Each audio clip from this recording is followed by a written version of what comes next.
This is the biggest weekend ever in Big Ten football. Ooh, okay, go on. Well, since the West Coast joined the Big Ten. Okay. Biggest weekend ever for the West Coast. Listen to these games, Big Ben. USC at Illinois. Ooh. 9:30 a.m. USC's 21, Illinois is ranked 23rd. Sandwiched in there, we got number 1 Ohio State versus UW at 12:30. And then the night game is college football, ESPN's game day. We got the Ducks at number 6 playing Penn State at 3. Ooh. This is the biggest weekend in West Coast sports, Big Ben, and we cannot go 0 for 3. No, we can't. So what do we have? We have 2 road games? 2 road games. 2 road games. 2 true road games. Cross time zones. USC is 2-0 in Big Ten play this year, to date. Okay. God, Oregon going to Penn State. That's from Eugene. That's like a 12-legged flight. Unless you're on Phil Knight's plane. In that case, you have to land in Happy Valley. Of those games, what's the most important for those 3 teams? Or let's say that contingent. For the West Coast? Yes. I'm talking about the West Coast. Okay. Because we're united. We're together in this because we got laughed out of the Pac-12. It's the Pac-2. Now we're in the Big Ten. We've wanted this. We have it, and we've got to represent. If we go 1-2, we need Washington to beat Ohio State. That is the biggest win for the West Coast. Because even if Oregon loses, they're still going to be in it. They're still good enough to bounce back, have one loss, and get to the playoffs. But we need West Coast and Washington to represent. So if we only win one, I think that is the most important game for us. I don't know. I would argue that Oregon game's bigger. In that it's at Happy Valley. Everyone knows how tough it is to play there. And 2, everyone, you talked about this. Is this Penn State's year? The Penn State, this is going to be Penn State's year. If you go in and beat them on the road, Oregon, I think no one expects UW to win. They're a 9.5-point dog. I mean, it'd be cool if they did, but no one expects them to win. You're taking on the number 1 team in the country. They've already beat Texas.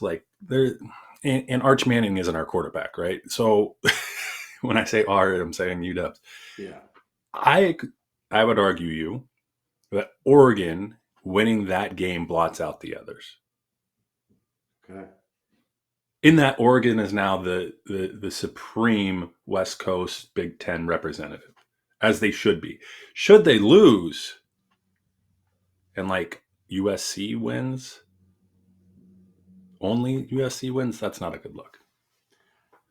So I slightly disagree because I think Oregon is a perennial top 5 program, and they have a chance to win the Natty every year. And they are dragging the West Coast along with them.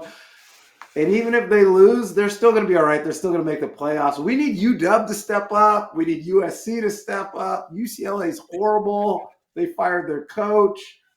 Washington State's in the Pac-2 with Oregon State. Arizona State and U of A are in the Big 12. Boise's already lost. Utah's already lost. This is our last hope for the West Coast, Big Ben. I agree. But there's a pecking order. Like you said, Oregon has to stay at that top 5. If you beat Penn State there, you stay there. That's the conversation. That's what you tell recruits. We go into the toughest places and win. If you lose, all of a sudden there's some question of, is Oregon the best team, one of the better teams in the Big Ten, or is it Penn State's year and have they supplanted Oregon as one of the top 2-3 teams? And that narrative could take place. East Coast pundits say Oregon lost to Ohio State last year. Now they lost to Penn State. Exactly. They're not big enough and strong enough. We don't want to hear that. Exactly. Everyone east of the Mississippi is going to be watching that game. Everyone. And if Dan Lanning goes in there and licks them, Penn State in Happy Valley, which I think they're still cursed, so they should. As long as Phil Knight's record's clean, then we'll be okay. I like Oregon. If one game we have to win, I believe it's Oregon over Penn State. If we win UW, we catch fire, or I'm saying if UW catches... We is in the West Coast. We is in the West Coast. There we go. If we catch fire and somehow beat Ohio State and Oregon loses, people will talk about how Oregon lost, not how UW won. That is my opinion. They will, because at the end of the year, sorry, Husky fans. Well, no, I think UW, even if they beat Ohio State, won't even they challenge, have a very right? small chance Exactly. of getting to the playoff game. Yes. Okay. Good argument on both sides. Great argument. Great Great argument. show. Hello and welcome to Big Ben and K Win. Each week, we're live on YouTube. If you're more of an audio podcast person, make sure you download, listen, 5-star us, thumbs up us, anywhere, and subscribe anywhere you get your podcast. I'm K Win, he's Big Ben. We talked about the biggest weekend in Big Ten history. We're going to talk a little bit about the Chargers, maybe my Niners, possibly the Seahawks. Lions just won tonight. Ooh. Little Major League Baseball. I don't know if we have enough time, and much, much more. Where do we want to start? Chargers. And why are we starting with the Chargers? Because they are 3-0, and this is the first time they've been 3-0 to start a season since 2002. And you know what happened that season? What? They won in week 4. And then they lost 7 out of their last 9 games to finish 500 and third in the AFC West. Let's give them a plug before they just explode, is what you're saying.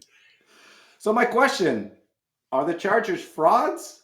Or are they for real? Well, they beat everyone in their division, right? Bingo, bango, bongo to start off the season. Everyone complained about how much traveling they had to do from Sao Paulo to Las Vegas. And then, they get a home game.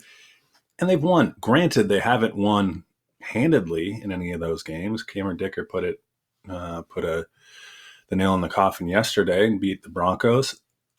I think they've caught the teams at the right time. And Quentin Johnson is better than Mike. Quentin Johnson's already put up a better season in 3 games than Mike Williams ever did for an extended season. So you have pieces coming together and playing well. And Keenan Allen is who Keenan Allen has always been. He's defending ageism is all he can, right? He's don't tell me how old I am, just see my results on the field. And Herbert's only throwing 1 INT in 108 attempts. That's good. It's great. That's really good. What's your take? Listen to these stats here our intern just sent me. I got it. 79.3 receptions, 1,300 yards, 17 TDs. That's what Quentin Johnson's on pace for. Now, I don't think that will last, but he is doing great. And they've got Ladd McConkey, they've got Keenan Allen, Quentin Johnson. The only thing that scares me is their run game. So Herbert's doing great. All their big plays have been through Herbert's arm and down the field. They just really haven't got the run game going. Najee Harris is now out for the season, so Amari and Hampton has to step up. Listen to these run stats. They're 23rd in the league in rushing, 3.5 yards a carry. The Bengals are the worst at 2.4, and the Chargers only have 1 rushing touchdown. I know this is a passing league, but you're going to have to run the ball at some point in time, and that's why I believe, Big Ben, the Chargers will make the playoffs. Wildcard. They'll figure it out. Jim Harbaugh, Greg Roman, they run the ball. That's what they do. That's what he did at Michigan. That's what he did with the Niners. That's what he did at USC. I think a lot has to do with a rookie running back. Yeah. Learning the ropes, learning the playbooks, figuring out the gaps, and I think they're going to continue to get better. They're not going to go undefeated, but I believe they will get the wild card. They won't bomb 7 out of 8 games in the next. Wild card team, sure. I think the thing that I look at is with Harris going down, I think that's a blessing in that you no longer have your playbook becomes a little more finite because Hampton can only do so many things. But I think Hampton gets used a little more like what we see out of Gibbs in Detroit, where it's, you're not necessarily handing the ball off. You're, passes out of the backfield. You probably won't see something like you saw with St. Brown on the little flip tonight, but I think your playbook gets a little more creative. And you haven't had Disley. You haven't had a tight end, really, in the entire season. You haven't had a tight end since Gates. Bring him back. Can you Hall of Famer now? I'm actually going to come back. They're a good team. I mean, you've beat again. It's not necessarily about being the best team in the conference right away. It's just beating your division opponents early on, and that's what they've done. Are they tier 2 in the FC, or are they tier 3? Derwin James, if you could replicate that guy all over the defense, I mean, you'd be elite. The guy is really good. To be determined. Like you said, like either this Hampton thing like works where they're like, okay, we're going to work with him, or, they try to pound the rock straight ahead, and then Herbert has to force things. I think Herbert is a beneficiary. Keenan Allen coming back is huge. Yeah. Because they already have rapport. They already know where he's going to be. They already know what he can run. And then that leaves McConkey and subsequently Quentin Johnson open a lot more often than if he wasn't there. Well, their next game is against the Giants, and then they play the Commanders, and they play the Dolphins. I don't think they're going to go 6-0. I think they lose. I think they lose to Miami. I think they go 5-0. They lose to Miami because Miami has to win. It's either going to be Mike McDaniels fighting for his job and getting a win in South Beach, or they're going to get rid of Mike McDaniels. It's going to be a new coach. The players are going to play harder. I think they lose in Miami. 5-1 though. It's not a bad start for the Chargers. I got you. And don't discount what Herbert's done. Like Herbert's, he's just not making mistakes. And he's like, he ran for a first down to seal it, I think, against the Chiefs. Like that's something you didn't see. He's got more confidence. There's a reason his rookie card was highly sought after because everyone thought he was going to be really good. And now he is pretty darn good. And he's scoring off the field too. He's dating Madison Beers. Boom.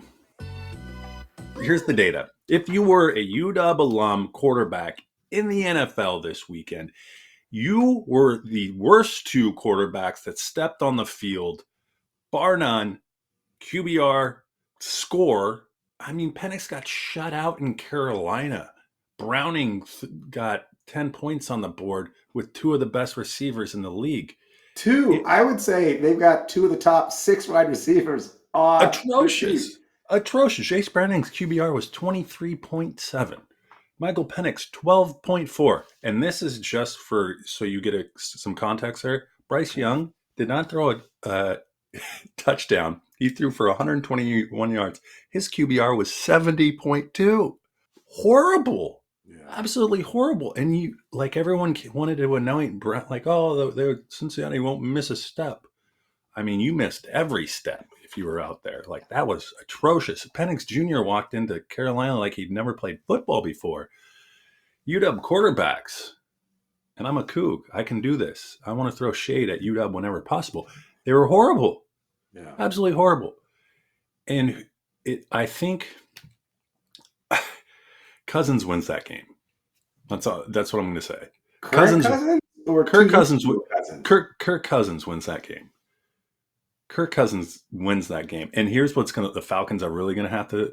Kirk Cousins hasn't looked the same, though, since he came back from that Achilles injury. I know that, but you're going to have a better rating than QBR than 12.4 in Carolina against a team that's not that great. Here's where I'm going with that. What you're seeing is Jake Browning, who is one of the better backups, and the distance between him and Joe Burrow was obvious in that game. Penix Jr. took over as a starter, and then you go in and play like that against a team in your division, like, that's bad. Backup quarterbacks, like, we're going to see some shuffling. Mariota played great. Yeah. But, I mean, for Browning to do that and everyone to sit there and go, oh, start him in fantasy, he's good. Just him and Penix just dumpster fire together. It was horrible. It was great for me because I had the Vikings defense in 2 of my fantasy teams. And so I might start picking up opposing defenses that play the Bengals. You might want to. All right, I'm going to lob this to you. You texted me, or I texted you. Through the first half of that Eagles game, I said that Rams D looked elite-ish. Yeah. Elite-ish. What happened? Never underestimate the heart of a champion. Yeah. The Rams are a good football team and have a good defense. But you know what beats a good defense? A better offense. Yeah. in basketball and in football. I saw the second half of that game, and A.J. Brown was the A.J. Brown we always thought he was, and you can't guard him one-on-one. You need extra coverage, and oh, by the way, they've got Devontae Smith, and then they've got Jalen Hurts, and then they've got Saquon Barkley. I just think the Eagles right now are the best team in the NFL. The Rams had a chance to win that game. It's just the Eagles grinded it out. They did the tush push when they needed to do the tush push. They made plays when they had to make plays, and it all came down to what we talked about last week, special teams. How great was that block field goal and the guy runs it? Like, he didn't have to run it out. He probably helped someone's fantasy team win. He did, yeah. And he probably helped. I don't even know what the spread was. But It was he actually covered. They covered with that. So could you imagine all the Eagles fan in there that had the Eagles coverage just going nuts? That guy will never buy a beer ever again in Philly. No. You're right. You watched the first half, you're like, why? The Eagles just seemed like they were asleep. Yeah. And I forget who was doing the commentary. They're like, why are they just not throwing the ball to A.J. Brown? Like, He didn't do that for the first 2 weeks of the season. Single coverage, just throw it to the guy. And that's all they did. Like, Jalen Hurts just chucked it in the air and A.J. Brown caught it. And then that opened up the offense. Like, they were trying to run the ball to open up the air, and it just wasn't working. And then when they did drop back, Verse was all over Hurts. So I think the Rams are there-ish. I'm going to Rams-ish. That's their new name. Just ish. They're really close, but they're just not there. The problem with the Eagles is it's an embarrassment of riches. Yeah. Right? It's like they've got so much personnel on the offensive side. We haven't even talked about Goddard yet. Yeah, but sometimes they forget about A.J. Brown. Explain these ones to me. Cleveland wins. Yeah. Against Green Bay. Yeah. Explain that to me. I can't.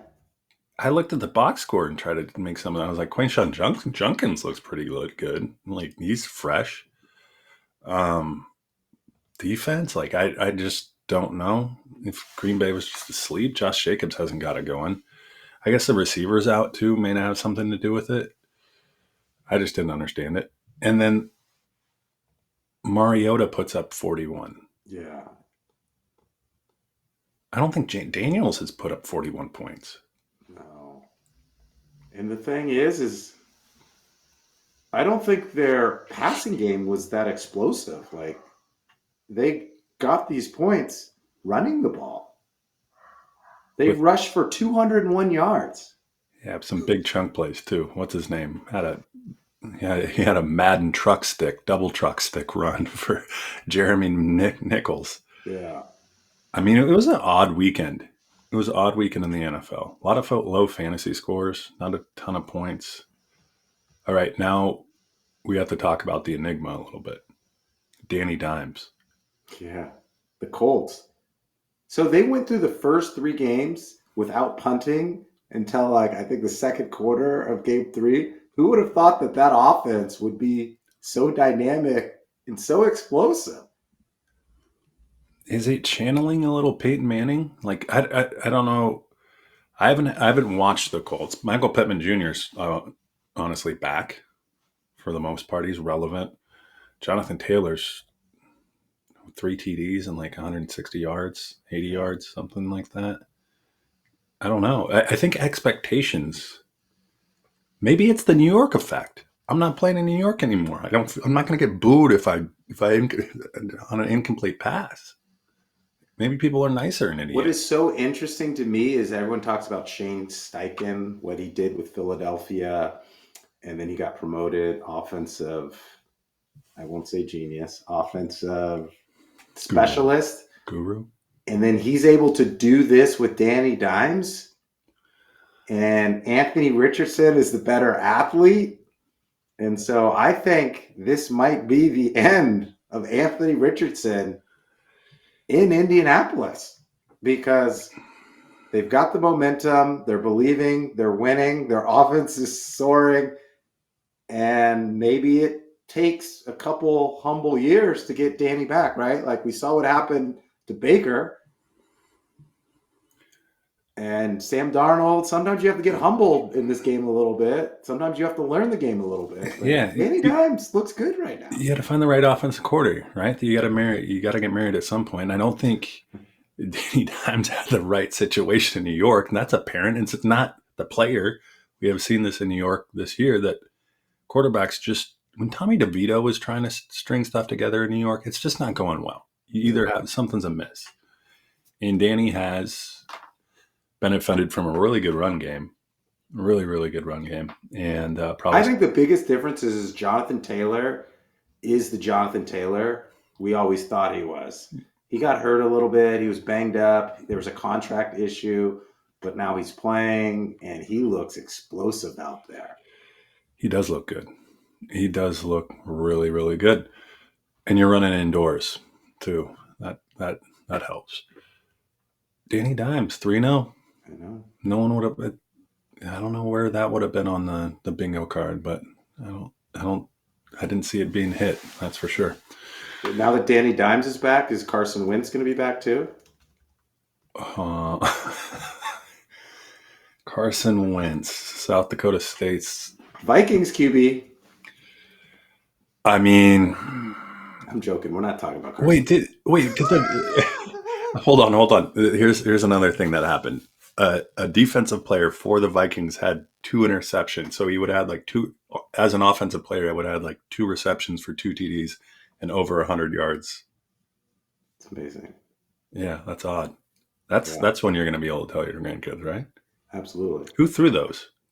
Jake Browning? UW. Where to now?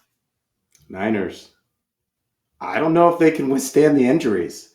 I was looking at their depth chart today. It looks like your daughter was in there with a red crayon writing O or Q or IR. Bosa out for the year. Kittle on IR, out till week 6. Ayuk is coming back, but out till week 6. Juwan Jennings is hurt. Purdy's hurt. And then there's all these players besides their stars that are hurt too. It's not looking good. I was watching that Cardinals game. It was CMC and Pearsall and Mac Jones hobbling on one leg. I think the Niners have a chance because they have Robert Saleh as the defensive coordinator. Right. And he's making the most of a group of rookies and younger players and pairing around Fred Warner. Got D. Winters, who's replaced Drake Greenwald, Mikael Williams. They drafted him out of UGA. Got Alfred Collins. They're going to have to rely on younger players. And I think in Saleh's scheme they can do it, but I had them at tier 2 to start the season. The Niners are like a 500 team, I believe. This is the Niners' MO, though. Just everyone gets hurt. Yeah. Why is that? I have no idea. Like, what? Who's in the sports and perform? Who's getting paid $1 million to make sure these guys don't get hurt, and then they get hurt? They're like the Dodgers of the NFL. In that the Dodgers always have all these players that get hurt, but the Dodgers players do come together at the right time and they usually win. The Niners have these injuries where it's just out for the season, on the IR. At some point, I mean, you've got to redo the training staff? I don't know. Who do you got to point the finger at someone like Saleh? I would, if I'm a defensive coordinator, that'd be no better position where like your entire offense is decimated other than one really good player in CMC.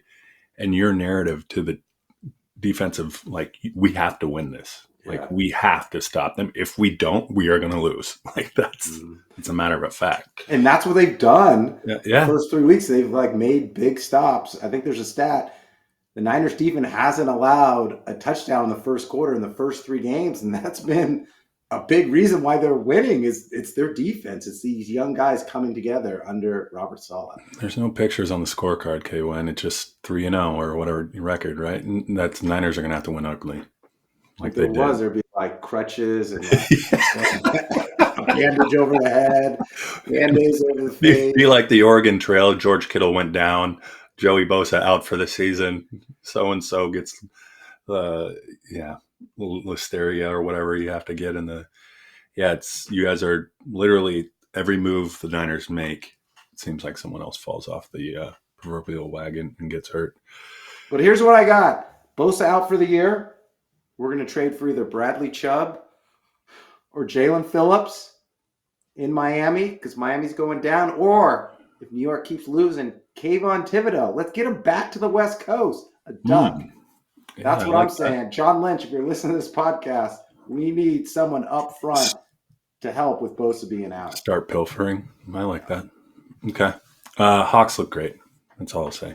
K9 look good. Torrey Horton Jr. out of Colorado State. Steal. Yeah. So far, return was nice. Really, yes. He looked good. Get the guy in space. Get the ball in his hands. Good number 3 receiver at this point. Little MLB? Little? Yeah. Okay. Magic number 3. Sweep of the Stros. Big series. Stros have been your nemesis for a while. They have. Alvarez isn't around, so they can't really hit. They don't got anyone in the middle of the lineup. But that catch by Robles. Have you seen Angels in the outfield? Oh, yeah. Where the Angels literally like pick up players and like that was Angels. Like he's not even in the camera and he comes flying in, makes that catch, double up. That Winn. If you were watching that in real time, I was not, unfortunately. I was not either. As a Mariners fans, you get the little tingle. Like, this might be our year. This might be our year to host a home playoff game. I want bigger expectations from you. No, this might be our year that we advance. No, this. Listen, I love reading ESPN's articles. Like going into the postseason, who would have the best rotation? And I think they put number 1 Dodgers, number 2 Phillies, number 3 Mariners. Okay, what does that tell you? We have really good pitching. I think we have a good as chance as any right now. It's just getting there. We got to play at home. And at this rate, we should play at home. Magic number is 3. 3 is the magic number. Remember that De La Soul? Yes, it is. So I am going to the game on Wednesday, and we could clinch. Okay. By Wednesday. So if I'm at the game that we clinch, send me a video. I might stay there. Are you going to climb like a street light? No, I would stay in the stadium. I'd find a way to stay in the stadium until that playoff game came. Is it Broad Street? That's in front of T-Mobile? No. What's the street? What are the streets in front? Edgar Martinez Boulevard. And then First Ave. All right. I want you to be like one of those Knicks fans. And I want you to climb a street light and jump off onto a car. I don't know, because then I'd probably go to prison. Like, don't do that. That's a bad idea. I'd rather hide away in a little nacho nacho vendor thing for 4 days and eat some tortilla chips until the Mariners play. I don't know. Who'd we play? Cleveland, maybe? We'll see. Dodgers look good. Well, we'll see. We'll see firsthand. Dodgers won't have it clinched. You sure? If the Mariners have it clinched, then you don't have to worry about the Dodgers at the end. Exactly. Let's clinch when the Rockies are here. Then we don't have to. We can call up some guys to throw some BP to Ohtani, and he can hit 6 home runs. NL Wildcard, Padres, Reds fighting for the 2nd and 3rd spot. Cubs already clinched. Mets are sliding away, lost 2 straight, 4-6. They are actually tied with the Reds. Diamondbacks jumped in front of my Giants, 1 game out. Giants 3. Oof. Of their last 10 they've won, they're 3 out. This is going to go down to the wire. I love wildcard baseball this time. What do we got, like a week and a half left? We got 6 games. Wow. 6 games. 6 games. The Stros go A's, Anaheim. Wait. So we've got the season ends on Sunday?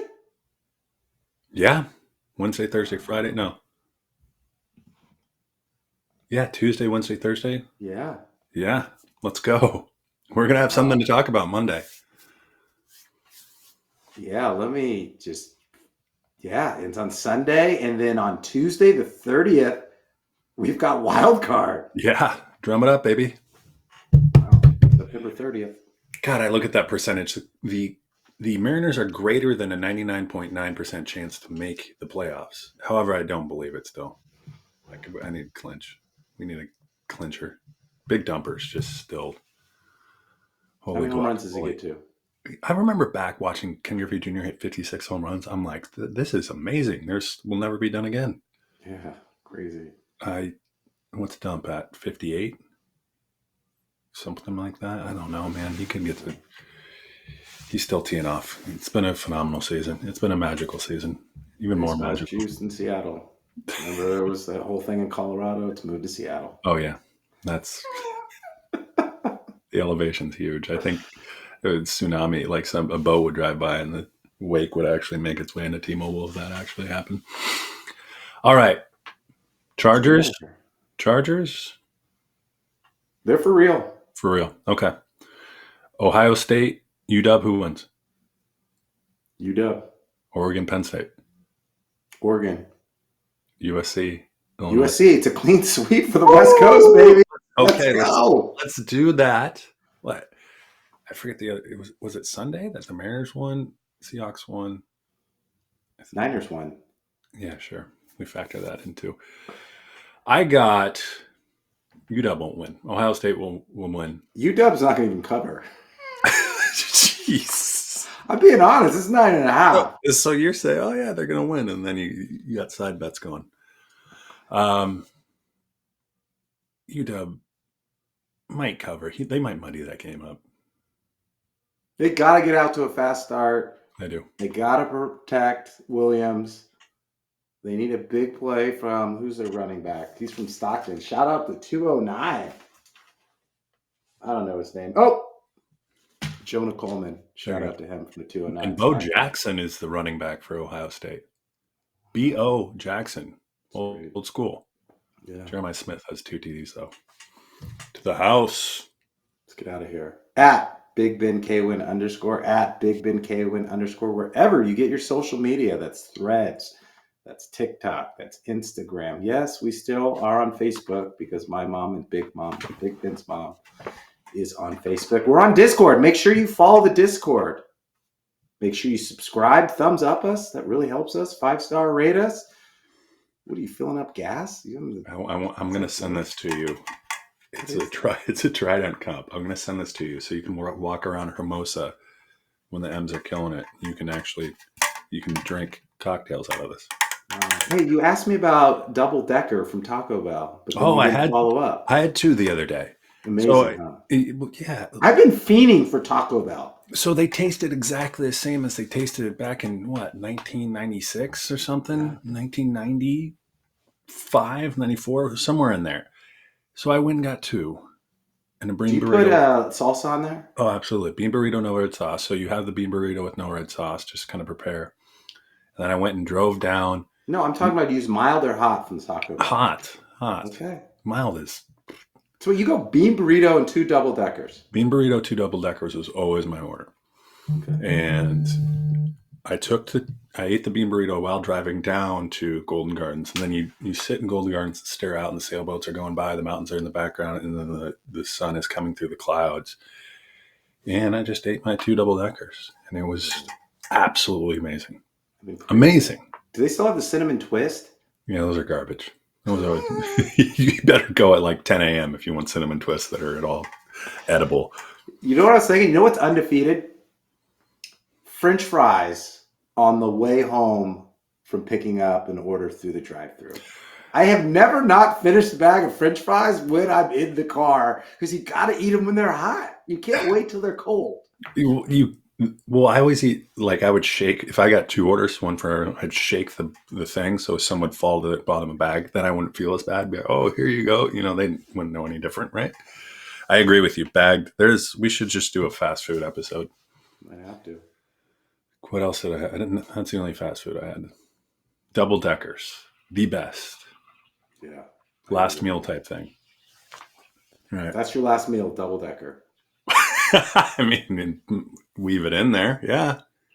Okay. I'd like to have a double decker. It's nostalgic. I'm going breakfast burrito.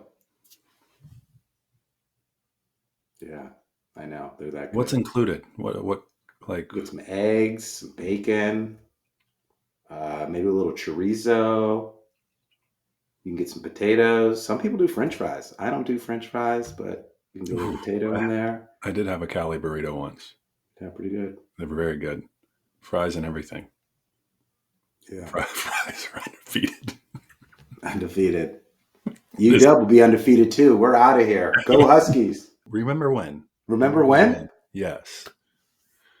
We went to Mercer Island, beautiful home on the water. Oh, yeah. Right before UW was set to play who? Cal Berkeley. Yeah. We got a ride over on the boat. Beautiful day, a little brisk, but man, it was a good time. My hair was glistening in the wind. Your hair was glistening. No, yes. There were bathroom breaks going over the bow, but we won't touch that. But we arrive. The boat comes and picks us up. They jet us into the south lot where we enjoy ourselves. But then the storm comes, kind of ruined the. I mean, we were listening to music. That boat was rocking. A phenomenal time. Great boat as well. I mean, everything delivered as advertised, as we thought it would. I was over in Mercer Island at Mr. Hodges' abode house with Alicia, and I go, there is a big game coming up. Huge game. Huge. And here's the thing. If you are traveling out here from Columbus or the greater Ohio State area, there's probably Ohio State fans, I mean, at this point, nationwide, right? Yeah. And they're coming in to see. You, Mr. Hodges, have that boat still. Why don't you monetize that? The Hodges experience takes. But is it convenient to drive to Mercer Island to get on a boat to go to Montlake? Candidly, if you were able to get them back, they could stay on the east side. That's much more convenient than staying, say, downtown. Little cleaner facade, little nicer area. I'm just saying, this weekend's a big game. Yeah. Huge game. UW has a 22-game home winning streak. Second only to Georgia. They're 29. I didn't know that. You didn't know that. UW has never beaten a number one ranked team ever. Actually, they have. Like 1961, they beat Minnesota But Ohio State comes in, 12:30 kick. Yeah. It's an early kick. So what I'm saying here is that gives UW the advantage. You're going to have a lot of Ohio State fans coming in. You're right. But that does give UW the advantage in that, I don't know, it's an odd time to be playing. No 2:30 kicks, right? Columbus Eastern time zone, maybe 3:30. I don't know. Where I'm going with that, hold on. Come back to the boat. Thank you, Jeff, for the boat. Monetize that. You could $2,000, $3,000 for a charcuterie board on the back of that boat, and you end up at the game. Tailgate will bring you back. If not, I think I fly up there, we get on the boat, and we're selling like water and popcorn and peanuts, and I'm just firing them off the boat. With one of those signs, we'll sell the water for $2 when it's $4 in the game.